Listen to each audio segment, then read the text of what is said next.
dusty badlands of Afghanistan, a country gripped by extremism and beleaguered by poverty. For nearly a decade, this was Canada's battlefield. We are part of an unprecedented coalition of nations that has come together to fight the threat of terrorism. Not since Korea has Canada made such a commitment. On the sea, in the air, but mainly on the ground. Operations with names like Clarion Calls, Athena, Harpoon, Anaconda, and Archer. I think what we're seeing here is the start of a very, very long war. A war fought with blood, bombs, bullets.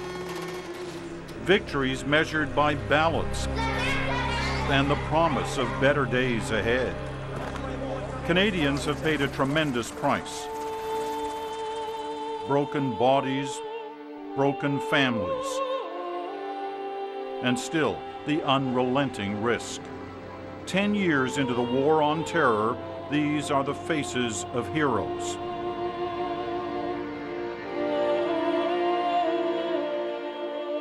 As we look back, remembering Afghanistan. Hello, I'm Peter Mansbridge.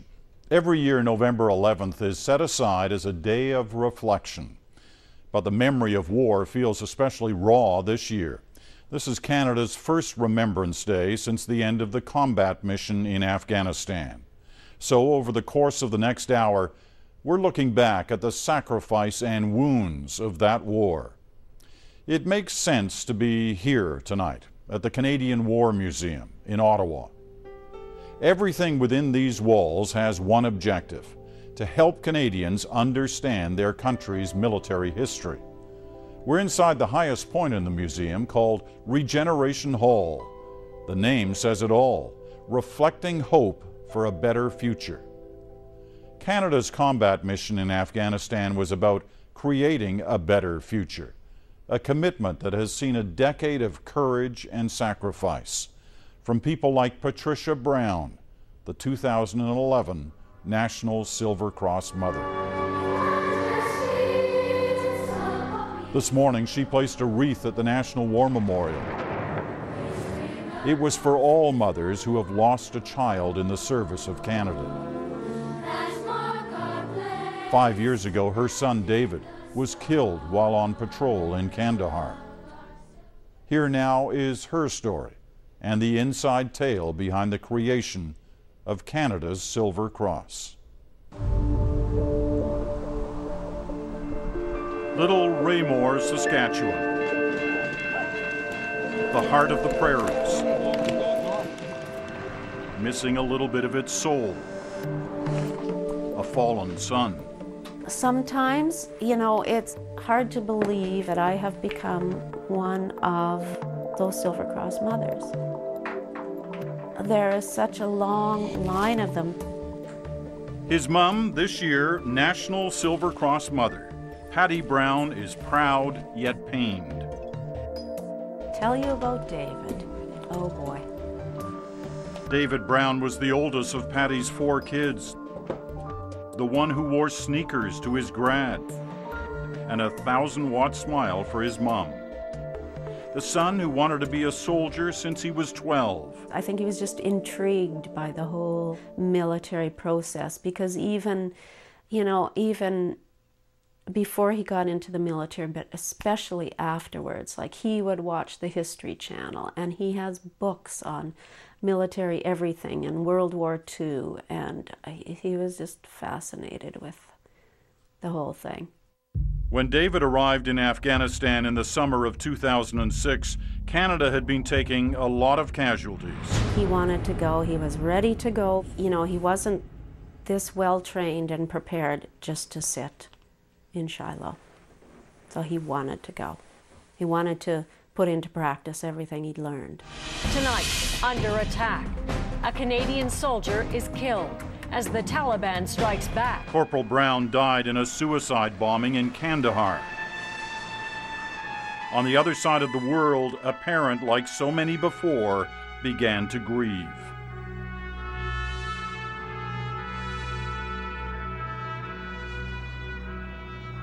Throughout history, it's been the inevitable cost of conflict, the deaths of loved ones, largely seen as a nation's loss, but also a parent's sacrifice.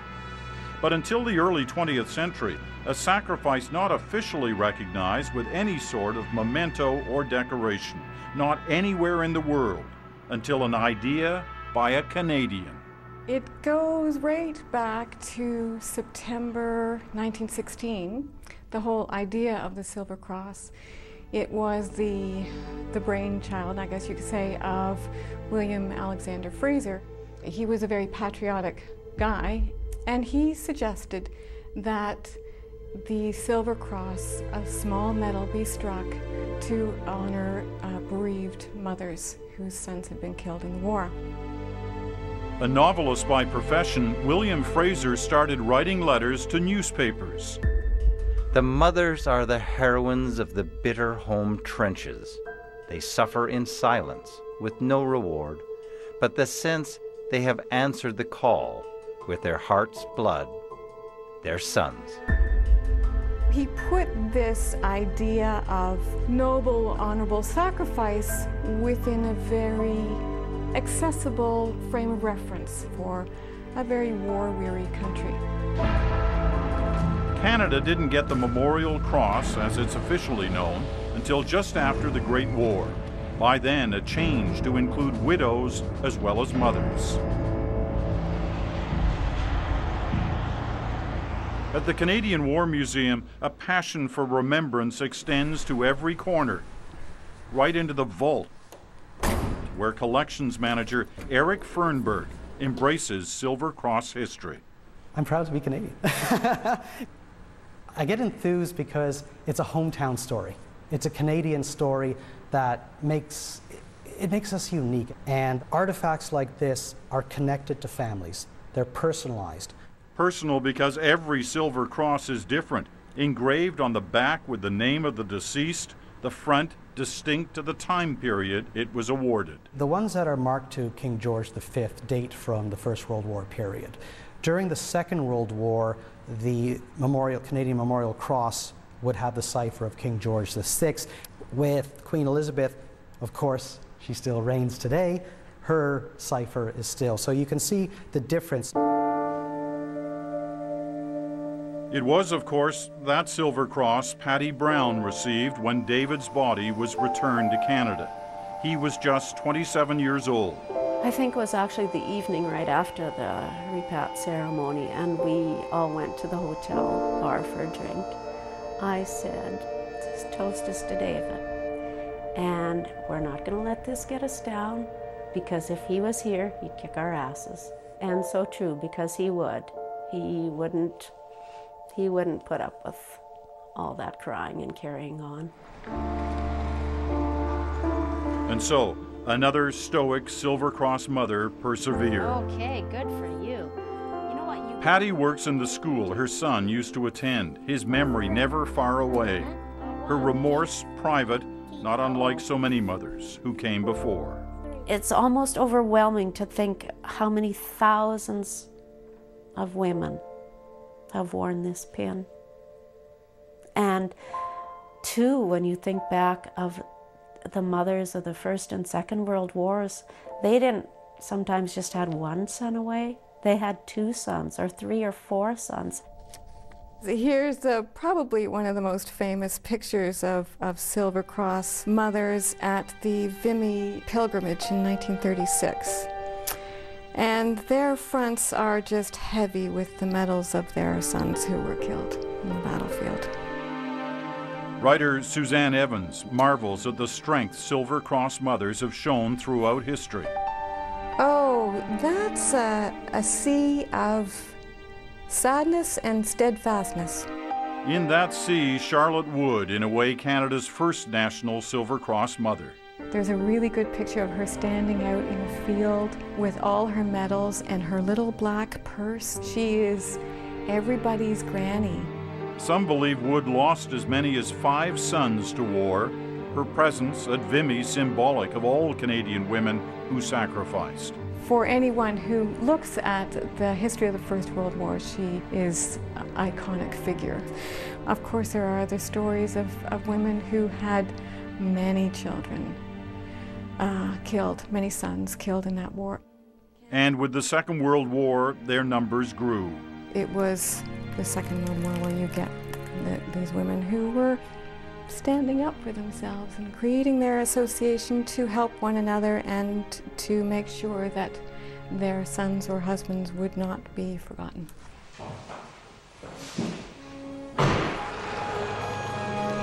Patty Brown may be decades removed from these associations, but understands finding comfort in shared experiences, even pilgrimages. For me, stepping off the airplane, that was when it hit me. That I was actually there and that he had been there too. In 2010, Patty Brown traveled to Afghanistan, needed to travel to Afghanistan. I just had to go to the last place my son was alive. And I said this before, I wanted to smell it and hear it and feel it and see it. I just wanted to be there. Perhaps only now, ready for the national spotlight. Officially, the role of National Silver Cross Mother began in the 1950s.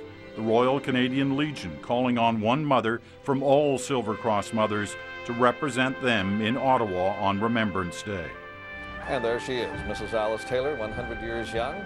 Over time, against the backdrop of different conflicts, It's interesting, she is the first mother of a peacekeeper to serve as a Silver Cross Mother. the faces changed.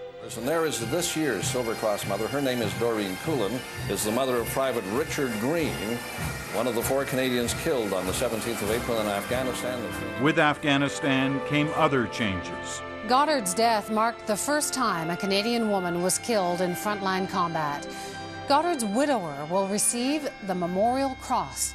No longer limited to mothers and widows, the Silver Cross can now be issued to up to 3 people. It's up to the individual service man or woman to say who they want the Memorial Cross to go to. It is their choice. They designate their loved one to receive it. That's a beautiful act. That's fantastic. And that's a reflection of the society we live in today. As for the national role, Suzanne Evans sees a significance in the way Canada shines a light on bereaved mothers.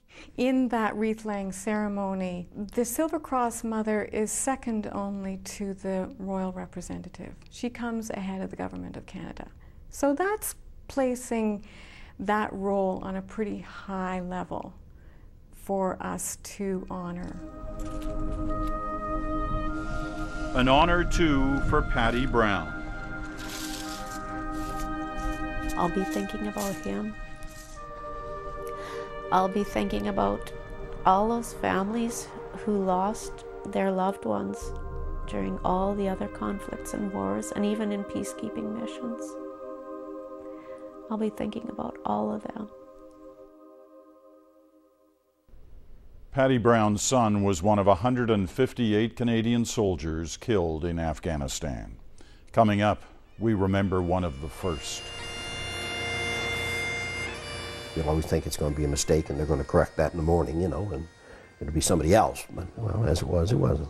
Red Sharon talks to the family of Private Nathan Smith. And later, the faces of war. Brian Stewart's personal reflections on remembering Afghanistan.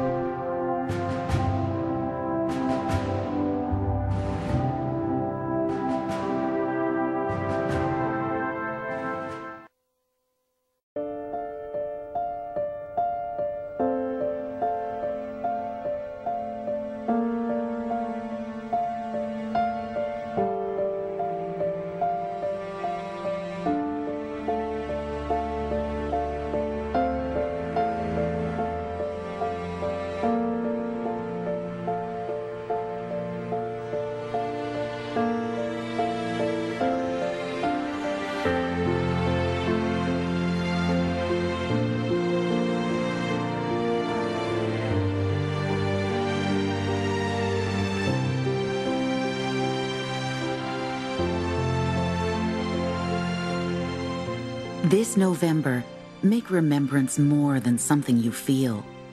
Make it something you do. Learn about Veterans Week activities in your community at veterans.gc.ca.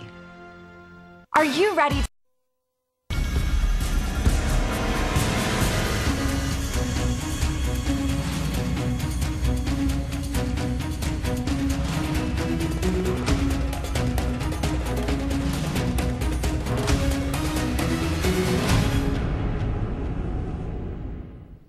A scene there from the National Film Board's new documentary series, The Vandus in Afghanistan.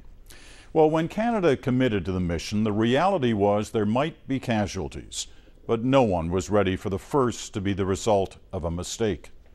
In April of 2002, an American fighter jet dropped a bomb near Kandahar.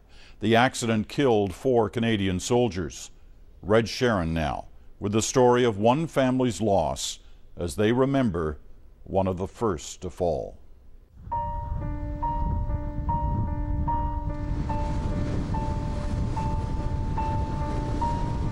How long does it take to grieve? He really liked it out here, eh? Oh, yeah. To get past the loss of an only son. This is one of his favorite spots. Lloyd Smith can't answer that question. It's been almost 10 years and he's still working on it. You know, you relive it again, you know, on Remembrance Day, and it just comes back, but you never get over it. You never get over it. It was in the heat and the dust and the blood of conflict thousands of kilometers away that it happened. By all accounts, Private Nathan Smith was as good as soldiers get, top in his class at battle school. A fellow everyone liked, a son who was engaged to be married, one with his whole life ahead of him. But at 26, his young life was over. In the middle of the night in far-off Afghanistan, he and 3 comrades were this country's first to fall.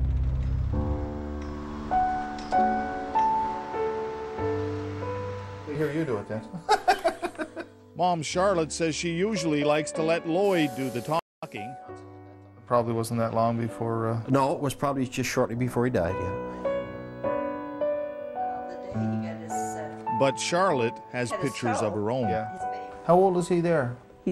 I think he turned 5 there. Okay. Is that a little pop gun he's got on over his shoulder? Yeah, that's a gun he got that day, yeah, for his birthday. Pictures of her little boy. Her home has become a monument of sorts to him, his medals.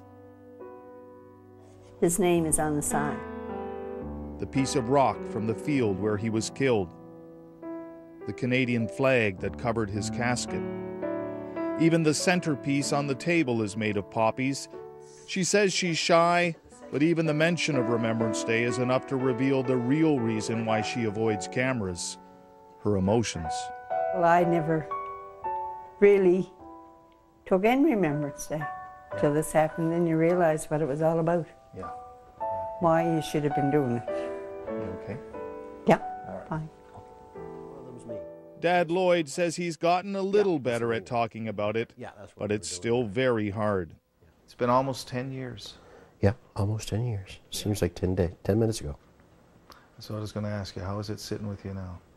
Well, you never get over it. It was Christmas 2001 when Nathan Smith came home, bringing news that he could be deployed any moment to a place few Canadians at that time knew anything about, Afghanistan. All I said to him was just be careful. But I didn't realize either is what it was going to be like over there. Well, I think there was a lot of thought, well, they'll be over there for a couple of months, that'll be all over, and they'll be back home. Days later, he was deployed. He called the night before he left. It was my birthday. And all I said was, just make sure you keep safe. And he said, don't worry.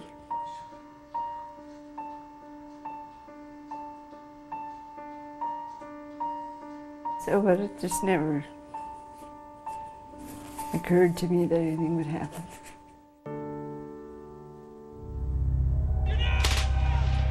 Canadian brass knew this would be no peacekeeping mission. The Taliban were known to be ruthless.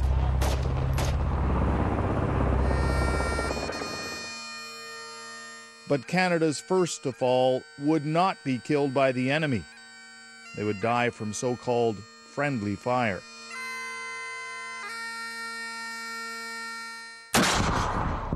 At first, it was referred to as an accident. Somehow, in the confusion of the night, an American fighter pilot mistook Canadian soldiers doing weapons training near Kandahar as hostiles who were attacking him. Even though he was flying over a known safe zone, it looks like a piece of artillery firing at us. Even though he was told to hold fire, I am rolling in self-defense. Bombs away. He released a 225-kilogram laser-guided bomb. Shack. 10 seconds too late. Another message to abort. Friendlies on the ground, it said. Boss man. Disengage. Friendlies Kandahar. 8 Canadian soldiers were wounded. 4, Sergeant Mark Leger, Corporal Ainsworth Dyer, Private Richard Green, and Private Nathan Smith were dead. Lloyd learned from his daughter that Nathan was gone. Of course, you'll always think it's going to be a mistake and they're going to correct that in the morning, you know, and it'll be somebody else. But, well, as it was, it wasn't. The collective grief of a nation was almost unprecedented. As the first war dead in a generation were brought home and honored, the questions became more pointed. How did this happen? Months of testimony determined that Major Harry Schmidt was guilty of dereliction of duty. There was a severe reprimand and a fine, but no jail time.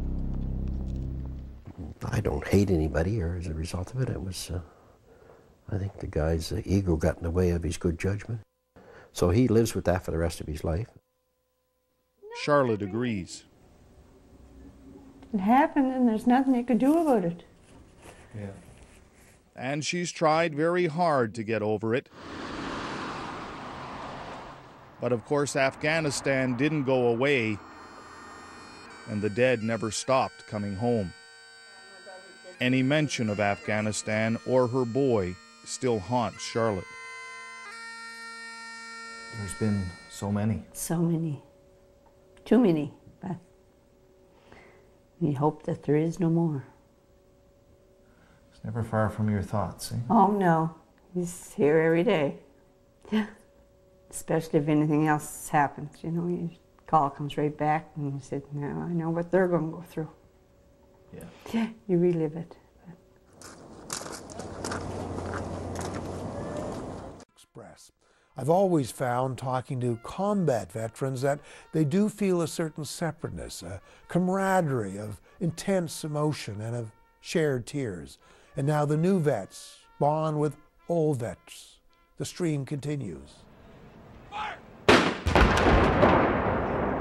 wasn't until the end of my second tour that I really got it. But young, violent death stays with you forever. And I finally understood after my second tour, those veterans, now 80, 90 years old, who you see crying on Remembrance Day, crying events that happened more than half a century ago. It took me a long time to realize that I was now one of them. And they're crying because that pain never goes away. And I get that now. I finally get that the hurt that I have is never going to get better. The only thing that's changed over the past couple of years is that every time I revisit that pain, I become more familiar with it. One certain effect is, I think, on the nation's memory. We're not going to forget this war, not with all these new veterans around, and that's a positive. For war is different, and that mix of pain and pride and sorrow is something we should never forget, not on this special day or on any other. Brian is currently a distinguished fellow at the Munk School for Global Affairs. Stay with us. We'll have a tribute to Canadians lost in Afghanistan. And next, covering Canada's combats. I just say This is what I saw. This is what I heard. This is what we filmed. Here it is. You decide what conclusions you want to draw. The memory of war through the eyes of some of the country's finest correspondents.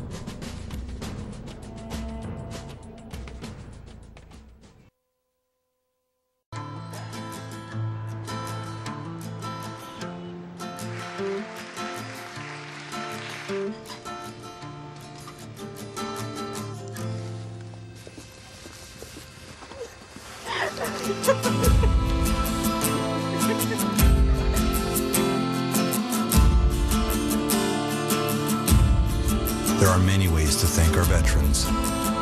We show ours by hiring them. The date is Korean War Year 4. Its final year, its final hours. Here at Battalion Headquarters is discussed the coming night's operations. On the tank positions tonight, they're still alert. Today, peace hopes are bright, but still at any time, the call may come for action in the Korean War. South Korea, July 1953. That was some of the first war footage to be broadcast on CBC television, which had just signed on. The troops you saw there were Canada's Princess Patricias. As long as there have been wars, there have been war correspondents, and some of the best have worked for CBC News. For this Remembrance Day, we asked a few of them to look back.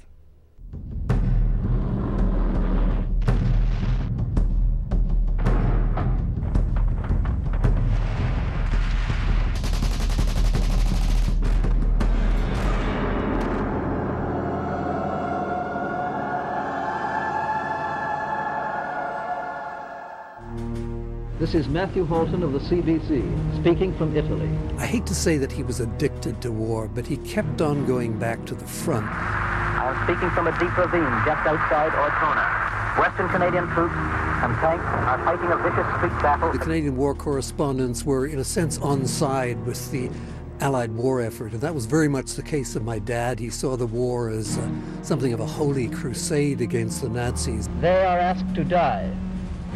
We are only asked to buy victory bonds.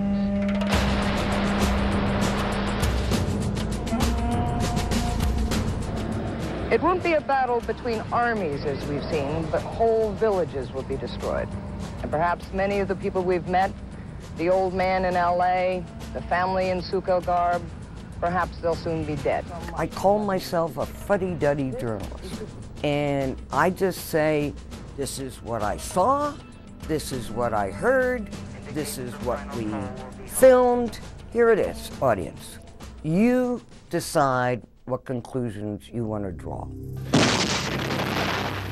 3 rockets have hit in this area in the last 5 minutes. And the damage that it's done to these bodies is something that's very difficult to put into words. The pictures have to speak for themselves. Those are the memories that remain with one. The innocents who pay the greatest price, there's no question. The cameraman we had in Rome who had met me there, and we literally took a taxi to the war. The first time I saw anybody dead from violence, and there were lots of bodies in that desert. This is a city where the people wait and hide. In war, everything is random. Death is so random. Where tens of thousands of people live like rats, crowded into dark, damp cellars. They can't get out. That's their life. We bring in our water, we bring in a little bit of food, we come, we go. They stay. I covered quite a few wars. I think about a dozen altogether. Nothing about man's inhumanity to man really surprised me anymore. You were lucky to stay alive. Coming up, Remembering Afghanistan, a look back at the 158 Canadian soldiers lost.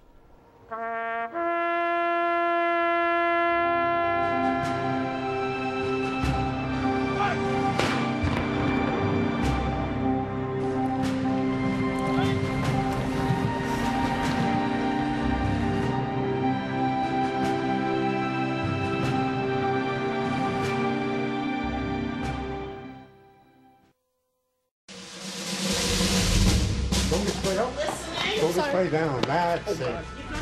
Go this way down. Otherwise, you're doing the U.S. student. Oh, no. Really? That's it. A new generation honors the sacrifices of an older one. Those are students in Pickering, Ontario, rehearsing a play for Remembrance Day. Anne-Marie Medawake has their full story on The National. But now we want to take a few moments to honor the 158 Canadian soldiers who died in Afghanistan.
As we say goodbye, we thank you for watching, and we thank you for remembering.